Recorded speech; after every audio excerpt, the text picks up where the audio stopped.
सभी को। आशा करती हूँ कि सब ठीक होंगे। आज इस वीडियो में क्या करने वाले हैं, भारत का प्रथम आम चुनाव, एक चुनौती। इट मीन्स आज इलेक्शन होता है। भारत एक बहुत बड़ी आबादी वाला देश है। आज भी इलेक्शन भ्रष्टाचार मुक्त कराना इलेक्शन कमीशन के सामने बहुत बड़ा चैलेंज है। अब आप सोच के देखो, जब देश आजाद हुआ और पहली बार 4 महीनों के अंदर 1951 से लेकर 52 के बीच में इलेक्शन हुआ, तो क्या तब चैलेंज नहीं हो गए? इससे कहीं ज्यादा, 10 गुना ज्यादा चैलेंजेस के साथ सफलतापूर्वक इलेक्शन को करा लिया गया। तो लेट्स टॉक अबाउट टुडे कि भारत के प्रथम आम चुनाव सफलतापूर्वक कैसे करा लिए गए। ठीक है, सबसे पहले हम देखते हैं चुनाव आयोग के बारे में थोड़ी सी इंफॉर्मेशन।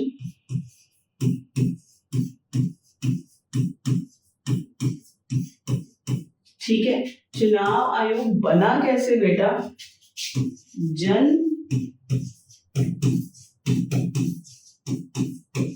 प्रतिनिधित्व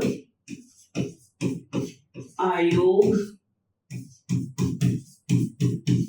पारित अप्रैल 1950। 1950 में जन प्रतिनिधित्व आयोग पारित हो गया। ये एक्ट कॉन्स्टिट्यूशन में ऐड कर दिया गया और उसके बाद भारत में क्या बनाया गया? भारतीय चुनाव आयोग। क्या आपको पता है, पूरे भारत में बहुत सारे इंस्टीट्यूशन हैं जो एडमिनिस्ट्रेशन में बिजी हैं, आपके देश के एडमिनिस्ट्रेशन को संभालते हैं, लेकिन सिर्फ 2 ही ऐसे ऑर्गेनाइजेशन हैं, संस्थाएं जो बिल्कुल इंडिपेंडेंट होकर काम करते हैं और भारत सरकार उनके काम में दखल नहीं दे सकती, या तो जुडिशरी या इंडिपेंडेंट इलेक्शन कमीशन। बात आपको समझ में आ गई? ठीक है, तो भारतीय चुनाव आयोग बनाया गया, इंडिपेंडेंट है, इसके काम में कोई दखल नहीं दे सकता, ये चीज क्लियर कर दी गई। उसके बाद जब प्रथम आम चुनाव हुए तो पहला CEC, it mean chief election commissioner बने सुकुमार सेन।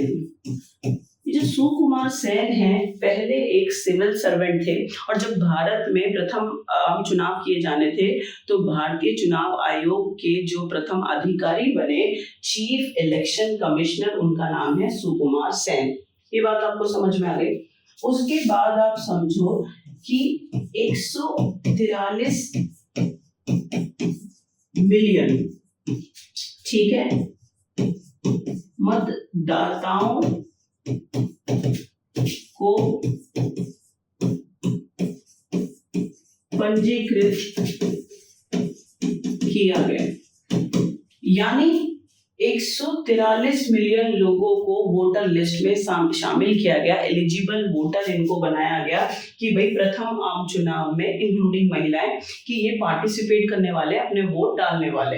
बात समझ में आ गई? कह तो दिया 143 मिलियन लोग, ठीक है, सॉरी 173 मिलियन लोग अपने वोट को कास्ट करने वाले थे भारत के प्रथम आम चुनाव में। पहली बार अगर आपको IAS के एग्जाम में बैठा दिया जाए, बिना पढ़ाए बिना समझाए, तो आपका स्कोर होगा 0। तो ये बहुत बड़ा चैलेंज था, क्योंकि भारत के अंदर 85% जो आबादी है, ठीक है, वो गांव में रहती है और दूसरी बात अशिक्षित है। चलो गांव और शहर की तो कोई बड़ी बात नहीं है, लेकिन गांव में भी रहती है और ऊपर से अशिक्षित है। अब ऐसी आबादी को, ऐसी पॉपुलेशन को पहली बार इलेक्शन कराना चैलेंज है, उनको अवेयर कराना, वोट कैसे डालते हैं, क्या इस वोट की वैल्यू है, यूनिवर्सल एडल्ट फ्रेंचाइजी क्या है, ठीक है। तो ये बहुत बड़ा चैलेंज था कि इस अनपढ़ आबादी को वोट के लिए जागरूकता लाना और उनको पोलिंग बूथ तक लाना कि वो अपने वोट को कास्ट कर सके, डाल सके, ठीक है।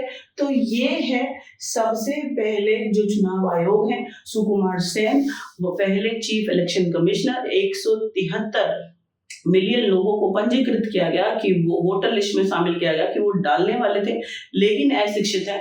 बहुत बड़ा चैलेंज कि इन लोगों में अवेयरनेस को जगाना, ठीक है। ये बात आपको समझ में आ गई होगी। अब हम दूसरी बात कर लेते हैं राजनीतिक दलों के बारे में कि कितने राजनीतिक दलों ने पार्टिसिपेट करा। क्या आपको पता है कि भारत में आज इलेक्शन कमीशन के सामने 3,500 से ज्यादा पार्टी रजिस्टर्ड है।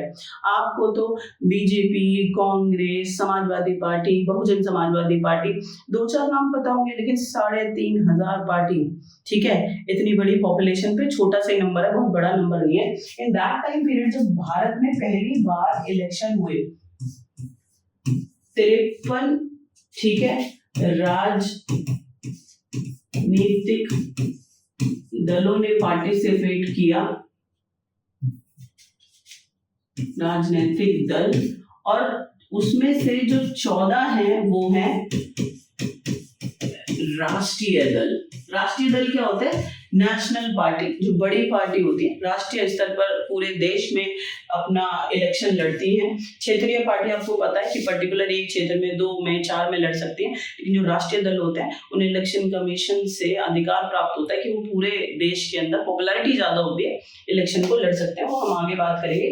तो टोटल 53 राजनीतिक दलों ने प्रथम आम चुनाव में पार्टिसिपेट करा और उसमें से 14 राष्ट्रीय दल थे।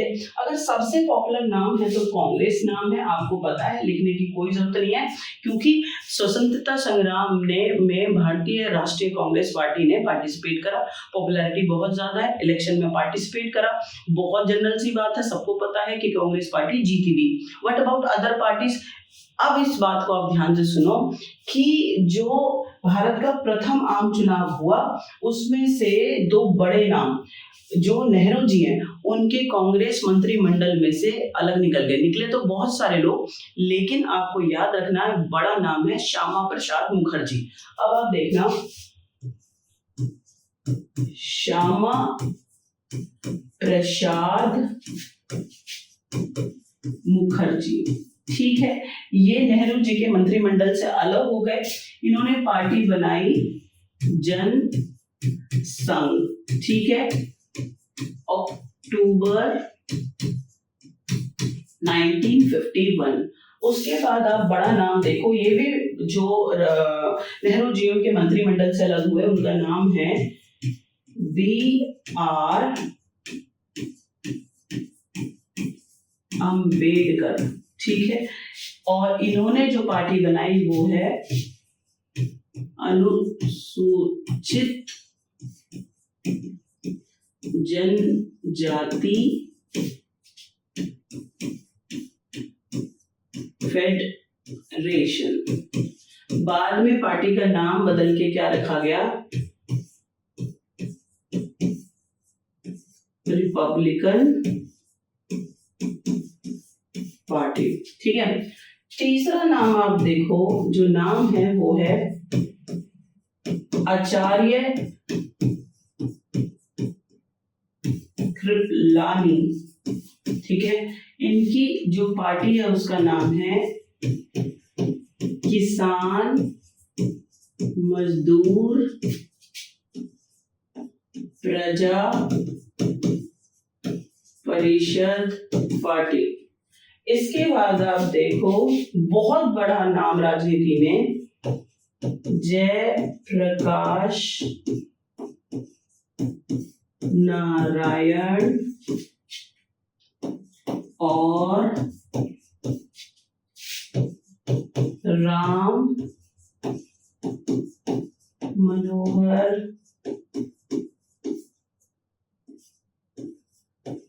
लोहिया। इनकी पार्टी का नाम है जयप्रकाश नारायण और राम मनोहर लोहिया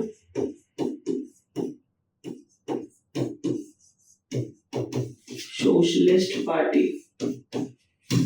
उसके बाद एक नाम और रख लेते हैं, बड़ा नाम है ये भी, कम्युनिस्ट पार्टी बनी, ठीक है। तो ये है कुछ बड़े नाम और बड़ी पार्टीज के नाम जिन्होंने प्रथम आम चुनाव में पार्टिसिपेट करा। श्यामा प्रसाद मुखर्जी जनसंघ पार्टी बनाई, B.R. अम्बेडकर लोअर क्लास के लिए उन्होंने बनाया अनुसूचित जनजाति फेडरेशन, बाद में नाम रखा रिपब्लिकन पार्टी। आचार्य कृपलानी ने पार्टी बनाई किसान मजदूर प्रजा परिषद। जयप्रकाश नारायण राम मनोहर लोहिया ने पार्टी बनाई सोशलिस्ट पार्टी। और कम्युनिस्ट जो पार्टी है ये बनी बनी तो उसके बाद गणतंत्र परिषद है जो राजाओं और जमींदारों की पार्टी थी, तो 53 ऐसी रजिस्टर्ड इलेक्शन कमीशन के सामने पार्टीज थी जिन्होंने प्रथम आम चुनाव में पार्टिसिपेट करा। ठीक है, चलो राजनीतिक दलों ने पार्टिसिपेट करा, करना ही है। अब आप बात को समझो, जो सबसे इंटरेस्टिंग फैक्ट है यहाँ पर वो है निर्वाचन क्षेत्र, इलेक्शन एरिया। अब आपको सुनने में बड़ा अजीब सा लगेगा, निर्वाचन क्षेत्र, इट मीन्स इलेक्शन एरिया। ठीक है, आज भारत में लोकसभा के इलेक्शन के लिए during the Lok Sabha election country divided into 543 election areas, यानी 543 सीटों में डिवाइड कर दिया जाता है पूरे भारत को। और तब कितने हुए? 543। लोकसभा में चुनाव होना है और एमपीज मेंबर ऑफ पार्लियामेंट चुनने हैं, अभी की बात कर रही हूँ। तब तो आप 543 इलेक्शन एरियाज में डिवाइड करते हैं और इतने नेता चुनकर कहाँ चले जाएंगे? लोकसभा में बैठेंगे। But in that time period कितने सीट हैं? अब ये देखो 489। ठीक है, ये है सीट्स, इतने एमपीज चुने जाने हैं, बात समझना। तो यानी निर्वाचन क्षेत्र भी, इलेक्शन एरिया भी इतने होने चाहिए। जब प्रथम आम चुनाव हुआ तो भारत को 489 क्षेत्रों में डिवाइड कर देना चाहिए था इलेक्शन एरियाज में, नहीं, ऐसा नहीं हुआ। ये है इंटरेस्टिंग फैक्ट, सिर्फ 401 निर्वाचन क्षेत्र बनाए गए। बात समझ में आए? इलेक्शन एरिया क्यों? 489 सीट्स हैं, एमपी चुने हुए जाने हैं और 401 निर्वाचन क्षेत्र ही डिवाइड किए गए।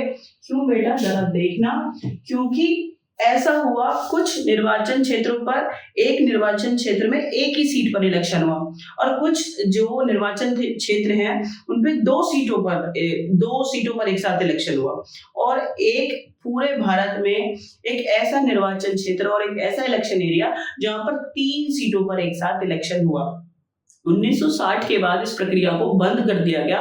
फिलहाल आप बात को समझो, 314 ठीक है ऐसे निर्वाचन क्षेत्र हैं जहां एक, ठीक है, सीट पर इलेक्शन हुआ। उसके बाद आप देखो 86 ऐसे निर्वाचन क्षेत्र हैं जहां 2 सीटों पर इलेक्शन हुआ। ठीक है, उसके बाद एक ऐसा निर्वाचन क्षेत्र है जहां पर 3 सीटों पर एक साथ इलेक्शन हुआ। कहने का मतलब ये है कि मान लो एक इलेक्शन एरिया रिजर्व कर रहे हैं या कि वे डिक्लेयर कर रहे हैं इस पर्टिकुलर जगह पर इलेक्शन होगा। ठीक है, तो 386 ऐसी इलेक्शन एरिया डिवाइड किए गए जहां पर सिर्फ एक निर्वाचन क्षेत्र है, एक निर्वाचन क्षेत्र है। अलग अलग पार्टी वहां पर अपने कैंडिडेट को इलेक्शन के लिए खड़ा कर सकते हैं, एक। लेकिन उसके बाद 86 ऐसी सीटें हैं, 86 ऐसे निर्वाचन क्षेत्र थे जहां पर एक निर्वाचन क्षेत्र पर 2-2 सीट है, 2-2, एक निर्वाचन क्षेत्र से 2 एमपी चुने जाएंगे। और पूरे भारत में एक ऐसा निर्वाचन क्षेत्र था जहां से 3 एमपी चुने जाने थे। तो अब आपको मेरी बात समझ में आ गई होगी कि क्या कहना चाहती हूँ। 489 सीट्स पर इलेक्शन होने वाले थे, लेकिन इलेक्शन एरिया डिवाइड हुए 401। बात समझ में आ गई आपको? ये बहुत अच्छे से आपको समझ में आया होगा। अब आपको मैं बताती हूँ, बढ़ चढ़कर 53 पार्टीज ने पार्टिसिपेट करा। पॉपुलैरिटी में अगर बात करें तो सबसे आगे कांग्रेस पार्टी, कोई आपको ज्यादा इस चीज को बताने की जरूरत नहीं है। लेकिन प्रथम आम चुनाव त्योहार की तरह मनाए गए, लोगों में जागरूकता डाली गई। एक ऐसी पार्टी जिसने बहिष्कार करा प्रथम आम चुनाव का, नाम है उसका, जस्ट 1 सेकेंड,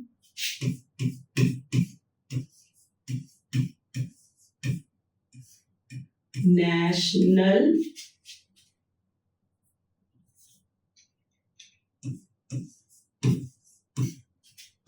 नागा काउंसिल। ठीक है, ये जो नेशनल नागा काउंसिल है ये कहां से है बेटा? नागालैंड की ये पार्टी है। कीप इन योर माइंड, इस बात को याद रखो कि जब भारत में प्रथम आम चुनाव हुआ तो नेशनल नागा काउंसिल पार्टी ने नागालैंड से बहिष्कार कर दिया। ना तो इन्होंने एक भी कैंडिडेट को अपनी पार्टी से इलेक्शन में खड़ा कराया इलेक्शन लड़ने के लिए, और ना ही इन्होंने कोई वोट डाला, पूरा बहिष्कार करा। तो नागालैंड की एक अपना अलग इतिहास है, मैं आपको अलग वीडियो में इस बात को समझाऊंगी, ठीक है। तो वहां से लेकर आज तक का आप सफर देख लो मॉडर्न इंडिया में कि नागालैंड में थोड़ी सी डिस्टरबेंस रहती है, उनके इतिहास के पन्ने में वो परेशानी छुपी हुई है, वो बाद में बात करेंगे। तो नागालैंड में नेशनल नागा काउंसिल पार्टी है जिसने प्रथम आम चुनाव का बहिष्कार कर दिया, कोई भी अपना कैंडिडेट नहीं खड़ा किया। इतनी बात आपको समझ में आ गई। अब आगे एक चीज आपको बताती हूँ, वो है इलेक्शन कमीशन की तारीफ होनी चाहिए, समझदारी होनी चाहिए कि कैसे इलेक्शन कराएं। 85% लोग तो जो वोटर है वो अनपढ़ है, ठीक है, रीड ही नहीं कर सकते। आज इलेक्ट्रॉनिक वोटिंग मशीन होती है, ठीक है, उस पे सारा नाम लिखा होता है, सिंबल बने होते हैं, आप जाके प्रेस करते हैं कि आपको जिसको वोट डालना है आपने डाल दिया, तो बड़े टेक्निकल वे से बहुत आराम से वोटिंग हो जाती है। But in that time period लोग तो अनपढ़ है, तो इलेक्शन कमीशन ने क्या करा जरा वो देखो। रंग बिरंगी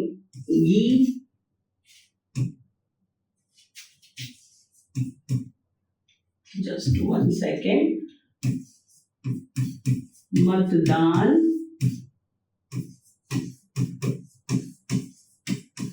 पेटियां, ठीक है। यानी जो इलेक्शन कमीशन है उन्होंने बैलेट बॉक्स जो है मतदान पेटी वो अलग अलग कलर्स के बनाए। क्यों? इस बात को ध्यान रखते हुए कि ज्यादातर जो लोग हैं वोटर्स हैं वो अनपढ़ हैं, तो कलर को तो पहचान सकते हैं ना, लाल पीला हरा गुलाबी, तो हर एक कैंडिडेट के लिए अलग अलग कलर की मतदान पेटी बैलेट बॉक्स बनाए गए, उन पर उनका नाम और उनका चुनाव चिन्ह अंकित कर दिया गया। ये बात आपको समझ में आ गई, अपने दिमाग में भरो। बहुत इंटरेस्टिंग फैक्ट है कि इस अनपढ़ आबादी के लिए सक्सेसफुल वोटिंग कराए कैसे। तो क्या करा गया, बैलेट बॉक्स जो है वोटिंग के लिए और हर कैंडिडेट के लिए अलग अलग कलर के प्रिपेयर किए गए, ठीक है। ये बात आपको समझ में आ गई। अब आपको बताते हैं, सीधे वहां पर लेके चलते हैं कि इलेक्शन कमीशन ने तैयारी कैसे करी, कैसे पूरा इस चीज को मैनेज करा, ठीक है। तो आप देखो, चुनाव आयोग की तैयारी, बहुत बढ़िया तैयारी आप देखो, और बहुत ही ज्यादा थकाने वाली प्रक्रिया पहली बार हो रही है। 2,24,000, ठीक है, मतदान केंद्र बनाए गए। ओहो, आप समझ रहे हैं, 2 लाख मतदान केंद्र बनाए गए। चलो, उसके बाद 27,527 जो मतदान केंद्र हैं वो आरक्षित कर दिए गए, आरक्षित महिला के लिए। टोटल 2,24,000 मतदान केंद्रों पर वोटिंग होने वाली है और उसमें से 27,527 महिलाओं के लिए आरक्षित कर दिए गए। अभी ऐसा नहीं होता है, अभी क्या होता है कि जो मतदान केंद्र बनाया जाएगा वहां पर जो फीमेल कैंडिडेट है और मेल कैंडिडेट है दोनों चले जाते हैं। But in that time period आपको पता है कि जो लड़कियां हैं सिक्योरिटी को लेकर, अवेयरनेस को लेकर, तब ना लड़कियों को थोड़ा सा पीछे रखा जाता था, तो उनको घर से बाहर ही निकाल लिया जाए, बहुत बड़ी बात है। नहीं, वहां पर जो जेंट्स कैंडिडेट डालने जा रहा है वोट हम तो नहीं डालेंगे। तो क्या करा गया, 27,527 स्पेशल केंद्र बनाए गए कि वहां पर महिला कैंडिडेट अपना वोट डाल सकती है। बात समझ में आ गई। इसके बाद आप देखो क्या किया गया, 2 मिलियन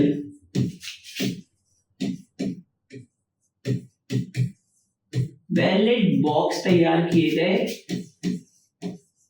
8200 टन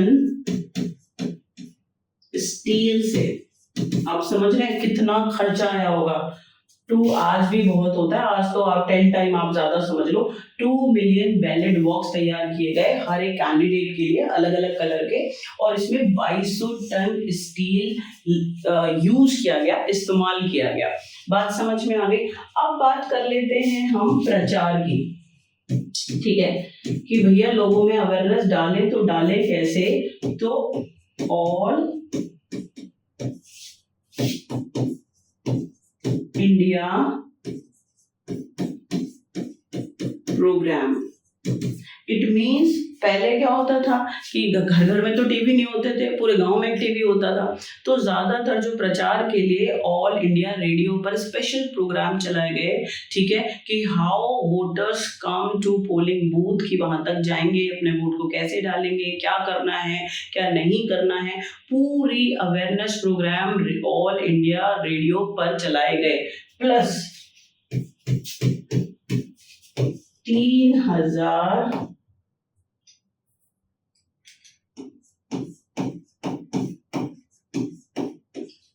सिनेमा घरों में स्पेशल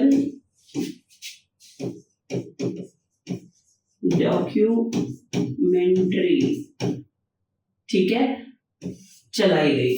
यानी 3000 सिनेमा घरों में जब लोग मूवी देखने के लिए जाते हैं तो स्पेशल डॉक्यूमेंट्री चुनाव इलेक्शन के लिए तैयार की गई और उन्हें दिखाया गया। जैसे एडवर्टीजमेंट होता है ना सोप का या दूसरी चीजों का, तो इलेक्शन कमीशन ने इलेक्शन का एडवर्टीजमेंट करा, एक स्पेशल डॉक्यूमेंट्री छोटा सा ऐड बना दिया और बार बार जो सिनेमा घर हैं 3000 उनमें, ठीक है, मूवी हॉल्स में दिखाया गया कि हाँ भाई इलेक्शन होने वाला है, ऐसे होने वाला है, ऐसे आपको वोट डालना है। इसे यूनिवर्सल फ्रेंचाइजी कहते हैं। ये इसका इंपॉर्टेंस है, क्या वोटर लिस्ट है, हर चीज को बारीकी से लोगों को समझाया गया। और आपको एक और चीज बताती हूँ, बहुत इंटरेस्टिंग फैक्ट है, ठीक है, रामचंद्र, नाम याद रखना, रामचंद्र गुहा, ठीक है, इन्होंने अपनी किताब, जो इनकी किताब का नाम है कि इंडिया आफ्टर गांधी, इस किताब में इन्होंने लिखा कि कांग्रेस ने प्रचार के लिए एक स्पेशल तरीका अपनाया कि जो गाय होती है ना, गाय जो इधर उधर घूमती रहती हैं, उनके ऊपर इन्होंने लिखा वोट कांग्रेस।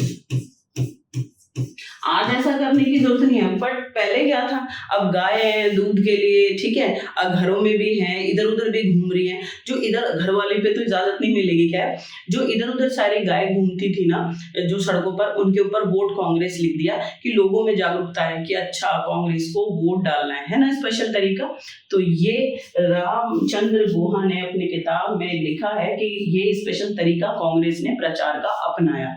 बात समझ में आ गई आपको। तो ये है कि 2,24,000 मतदान केंद्र बनाए गए, 27,527 केंद्र औरतों के लिए आरक्षित किए गए, 2 मिलियन बैलेट बॉक्स तैयार किए गए अलग अलग कैंडिडेट के लिए, अलग अलग कलर में, क्योंकि लोग अशिक्षित हैं, ये बात आप याद रखेंगे।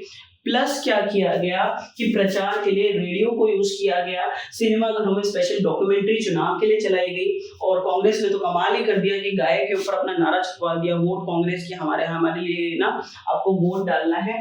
तो ये सब है। अब आपको एक और चीज बताती हूँ महिलाओं के बारे में। आज भी मैं क्या कह रही हूँ, उस आजादी के दिन से लेकर और आज तक there is tremendous changes in the condition of women.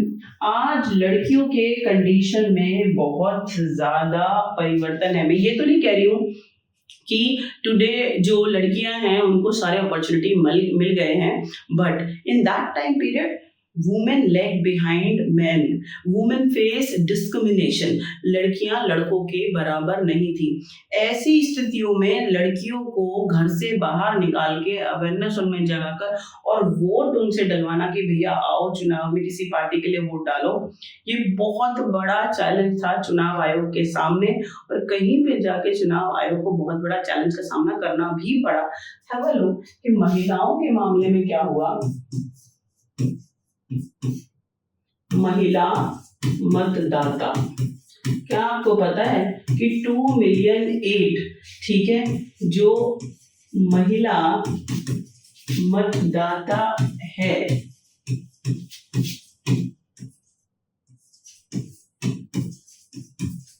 पंजीकृत हुई। बाद में जो इलेक्शन कमीशन है,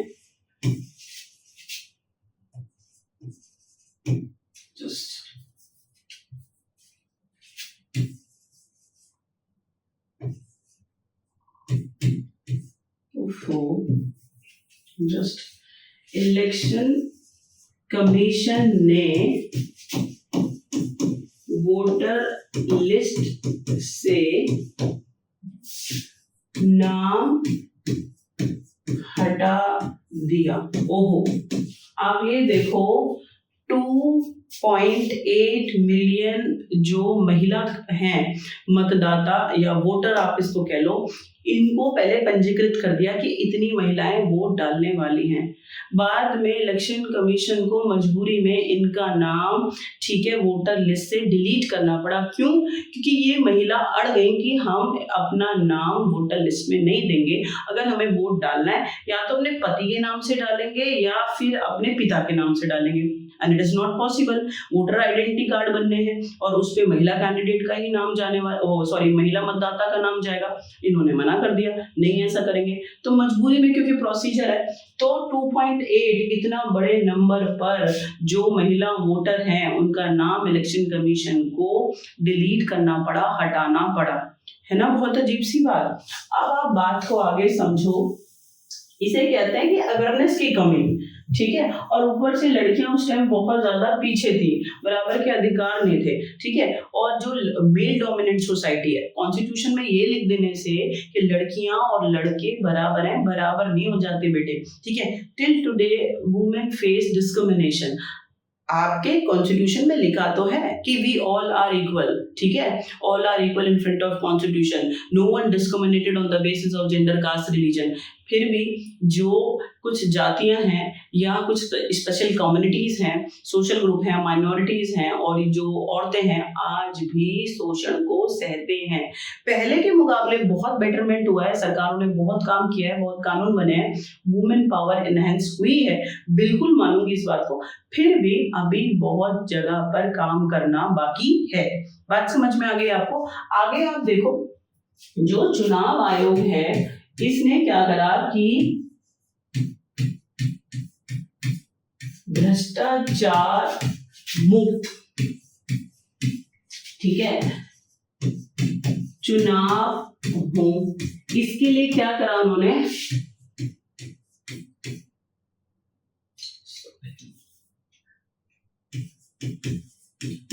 शाही माने इंक तैयार करवाई इन्होंने, ठीक है, जो 1 वीक के लिए तो हटेगा ही नहीं। बात समझ में आ गई? वो होता है ना, शाही लगा देते हैं इंक की, जिसने वोट डाल दिया तो वापस उसको ना साफ करके दोबारा वोट डालने के लिए ना आ जाए। तो फ्री और फेयर इलेक्शन कराने के लिए जो इलेक्शन कमीशन है उसने क्या करा, स्पेशल तरह की इंक तैयार करवाई कि 1 हफ्ते तक तो वो आपके हाथ से जाएगी ही नहीं। दूसरी बात क्या है कि जो मतदान पत्र हैं, पत्र छपाई उनकी कहां पर हुई, ठीक है, नासिक में हुई, ठीक है, नासिक में हुई। और नासिक में क्या नाम है, भारतीय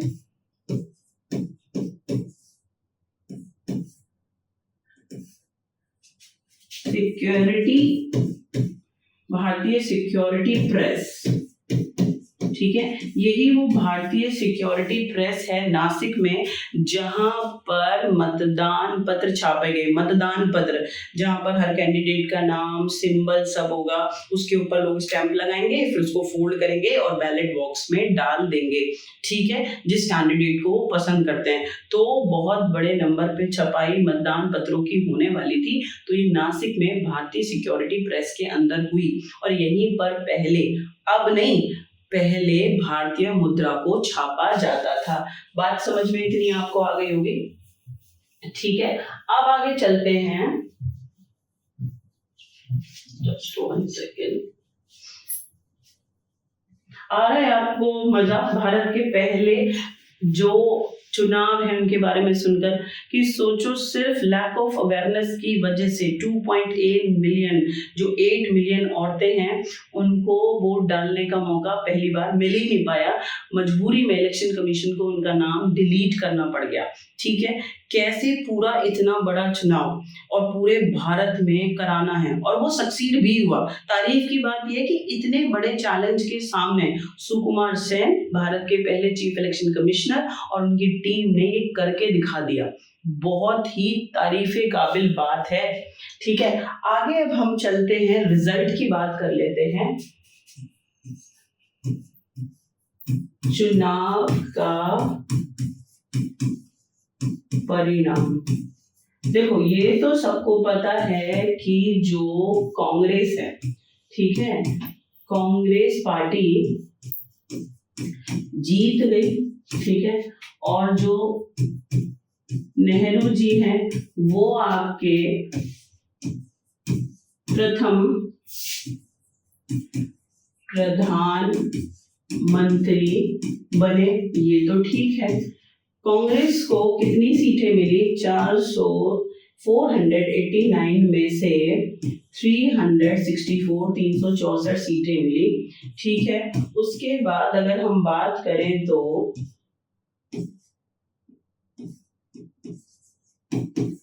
कम्युनिस्ट पार्टी की, ठीक है, इसको 16 सीटें मिली। ठीक है, इसके बाद आपको और इंटरेस्टिंग फैक्ट बताते हैं कि चुनाव के परिणाम बहुत ही शानदार आए। कांग्रेस का जीतना तो पॉपुलैरिटी की वजह से लगभग तय था और जीती भी तो बहुत बड़े बहुमत के साथ 364 सीटों के साथ जीत गई। कम्युनिस्ट पार्टी ने सिर्फ 16 सीटें ली। ठीक है, अब बात को आप समझो। एक तो वोटर था अशिक्षित, अवेयरनेस की कमी, तो वोटर टर्नआउट कितना निकल गया है? Do you know what you mean by voter turnout? क्या होता है वोटर टर्नआउट? वोटर टर्नआउट यानी जितने भी, मान लो 100 वोटर है, ठीक है, तो 100 में से अगर 50 जो लोगों ने वोट डाला तो कितना हुआ? 50%। तो from total eligible voters actual number of voters those cast their vote, यानी जितने टोटल वोटर लिस्ट में नाम है उनमें से जितने एक्चुअल नंबर जो वोट डाल कर आते हैं 100 थे लेकिन डालकर 50 आए, तो परसेंटेज जो होगा वोटर कितने लोगों ने वोटिंग की उसको कहते हैं वोटर टर्नआउट। बात समझ में आ गया? तो वोटर टर्नआउट कितना था उस टाइम पर? 45.7। ठीक है, कि 100% वोटर्स में से 45.7 ने ही वोट को डाला। और आपको पता है कि कांग्रेस को कितना प्रतिशत मिला? कांग्रेस को मिला 44.99%। ठीक है, please keep in your mind, अगर टोटल जो वोटर्स हैं अगर हम 100% देखें तो वोटर टर्नआउट कितने लोगों ने वोटर डाला? आधी आबादी ने तो वोट डाला ही नहीं।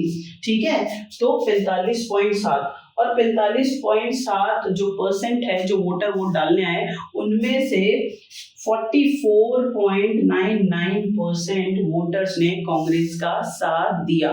बात समझ में आ गई? तो आप देखो सीटें कांग्रेस को ज्यादा मिल गई है, कांग्रेस जीती, प्रथम प्रधानमंत्री बने। लेकिन अगर आप वोटर टर्नआउट देखेंगे, पॉपुलैरिटी देखेंगे, लोगों में जागरूकता देखेंगे तो कम लोगों ने वोट डाला है। भारत के सारे लोगों ने जो एलिजिबल वोटर्स थे उन्होंने पार्टिसिपेट किया नहीं। 50% ने तो पार्टिसिपेट किया ही नहीं। बात समझ में आ गई आपको ये? ठीक है, आगे चलते हैं।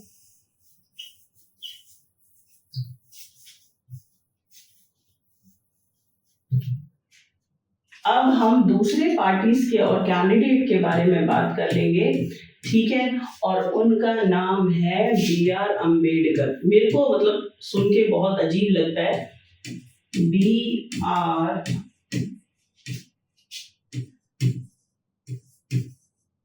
अम्बेडकर। ठीक है, जो BR अम्बेडकर है ये नॉर्थ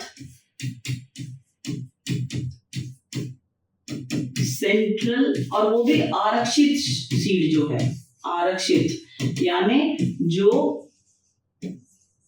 रिजर्व सीट थी लोअर कास्ट के लिए। ठीक है, बात समझ में आ गई?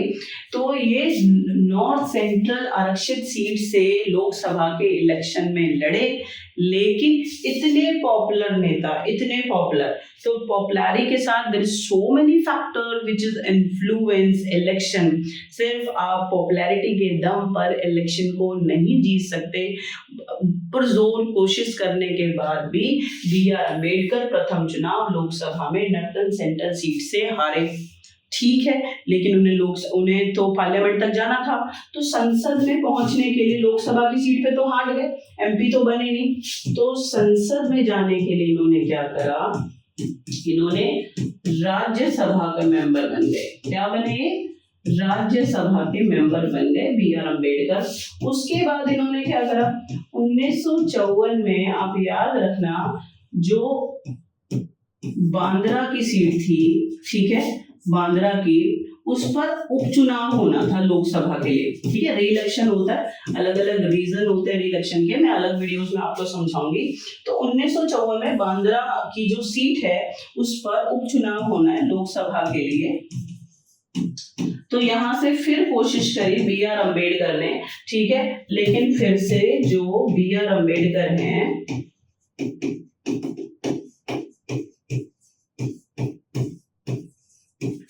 अम्बेडकर, ठीक है, वो फिर हार गए। आप ये सोच के देखो कि ये बहुत ही शॉकिंग बात है और सीखने वाली बात भी है। अरे सॉरी, हार गए। बी.आर. अम्बेडकर लोकसभा के प्रथम चुनाव में आरक्षित सीट, ठीक है, नॉर्थन सेंट्रल सीट से हार गए। फिर वो राज्यसभा, क्योंकि संसद तक तो पहुंचना है, पार्लियामेंट तक, तो राज्यसभा के मेंबर बने। 1954 में जब बांद्रा सीट पर उपचुनाव हुआ लोकसभा की सीट के लिए, तो उन्होंने फिर कोशिश करी और ये फिर हार गए। बात समझ में आ गई आपको? इसके बाद आपको नाम पे लेके चलते हैं, बड़ा नाम है आचार्य कृपलानी। ठीक है, क्या नाम है? आचार्य कृपलानी।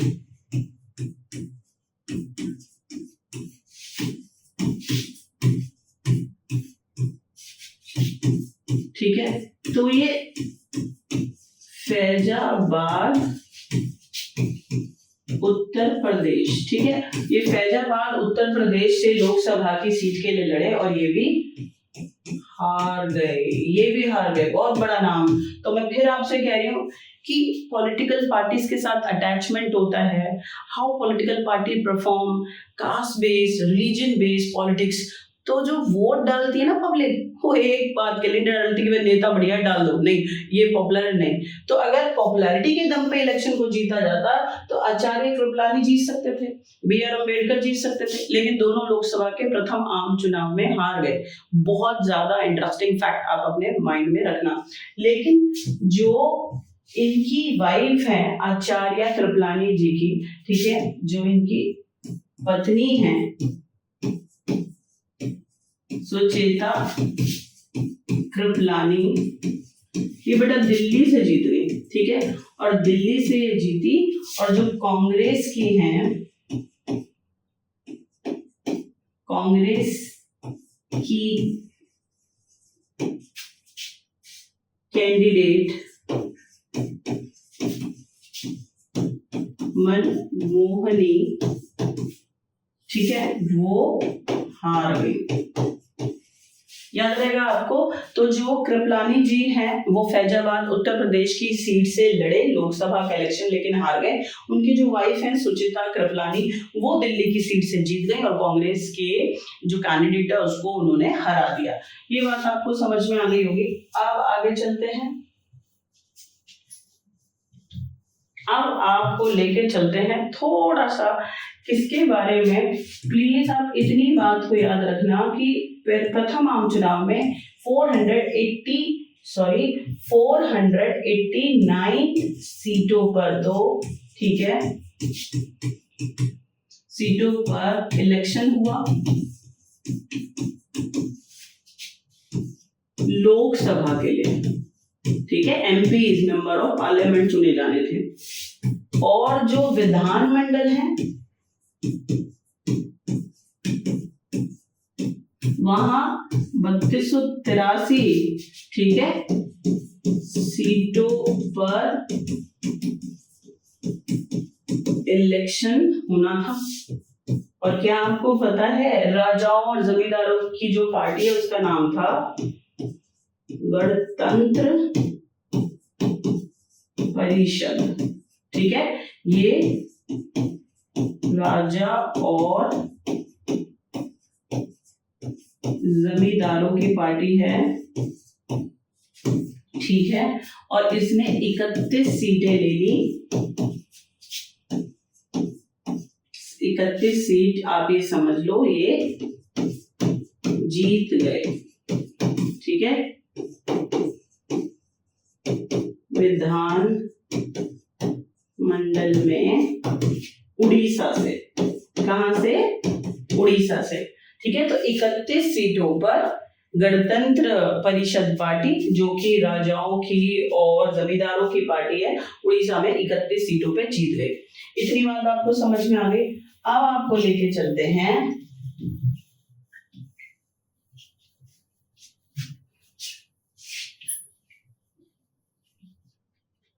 जो कांग्रेस है, इसका जो रिजल्ट आया लोकसभा का और विधानमंडलों का। तो जो ये कांग्रेस पार्टी है, स्पेशली अब आप कांग्रेस को देखो, ठीक है, ये लोकसभा और सभी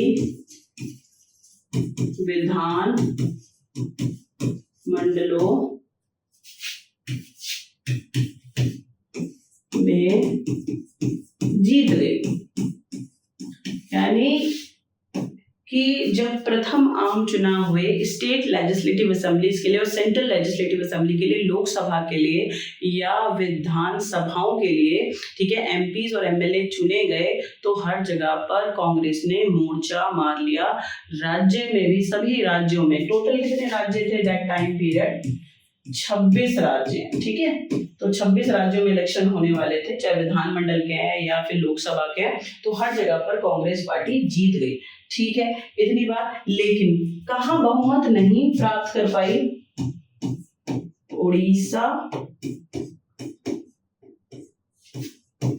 त्रावणकोर, कोचीन,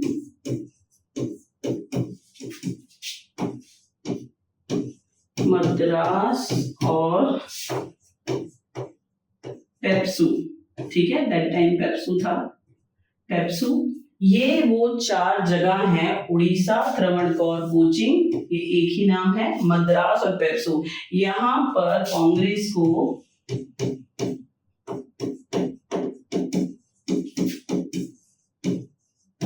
बहुमत नहीं मिला।